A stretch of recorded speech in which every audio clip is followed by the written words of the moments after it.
Welcome back. Well, this temporary isolation could be a time to permanently change your life for the better. Here to talk about it, we've got registered nurse Candace Rosen. Hi, Candace. Hi, Carol. How are you? I'm Thank you great. for having me. So happy and honored to be on your show. Oh, we're so glad you're here. You know, you're all about wellness and how we can better ourselves. How can we take this time? What steps do we need to take to improve permanently? Well, I think this is an opportunity, of course, to focus on your health and your well-being and weight loss. And instead of having a pity party pantry raid during this time, it's better to think about the future when this is all over and what you're going to look like and feel like when you get out of isolation. So there's just a few tips. There's a lot more that I go into in my book, but a few tips would be: one, make Wednesdays and Fridays vegan days. Oh, Okay, great so idea. Okay. you get a break from animal protein at least 2 days out of the week. It's going to improve your health. It aids in weight loss, and it certainly will have a positive effect on our planet. Wow. Okay. So Wednesday, Friday, vegan days. You also say, I'm skipping ahead to this one. Don't eat anything that's white. Yeah. So no white bread, no white rice, no white pasta, no white potatoes, And why? because it has a high glycemic index and it'll spike your blood sugar. So my program, the Pancreatic Nutritional Program, Data Driven Fueling, is all about protecting the pancreas. So I believe that the pancreas, my hypothesis, is that it's the gatekeeper of good health, poor health, weight gain, and weight loss.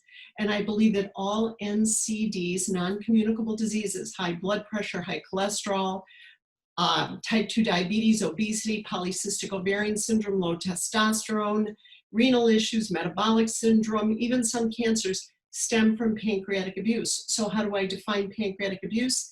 Anytime you raise your blood sugar over 100, 90 minutes after eating a meal or a snack, you're asking for weight gain and poor health.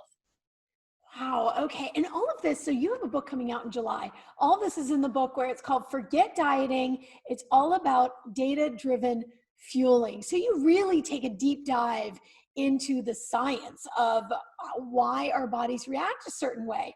One thing you say is sweet potatoes. You really need to start loving on the sweet potatoes. Well, I think it's, you know what, it's a very inexpensive meal, whether it's lunch or dinner. You can take a sweet potato, you can bake it, split it down the middle, put a heaping tablespoon of black beans on top, a little bit of guacamole, and an arugula salad on the side with some squeezed lemon.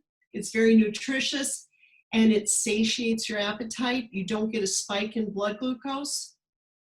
Very simple. So many people around certain age groups, that's when we notice, like, why am I not burning the calories? What? And some of us just go, well, that's just a part of life. Do you agree, disagree?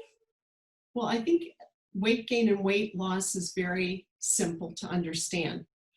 Weight gain is taking in the wrong fuel for your organic machine, and your machine's saying, hey, you know what, I can use about 10% of this, and the other 90% I'm just going to store in your arms, your tummy, your butt. And weight loss is where you're taking in the right fuel for your organic machine, and you do a little bit more activity, whether it's some gardening, walking around. You don't have to work out for an hour like a fiend, and your body will just start taking the energy it needs from your fat cells in order to operate and get that extra fuel. Well, Candace Rosen, we can find her at CandaceRosenRN.com. Your book is coming out in July, where it lists all sorts of helpful tips on how to really do your healthy living by looking at the data-driven fueling. So it's called Forget Dieting. It's all about data-driven fueling by Candace Rosen. Candace, thank you.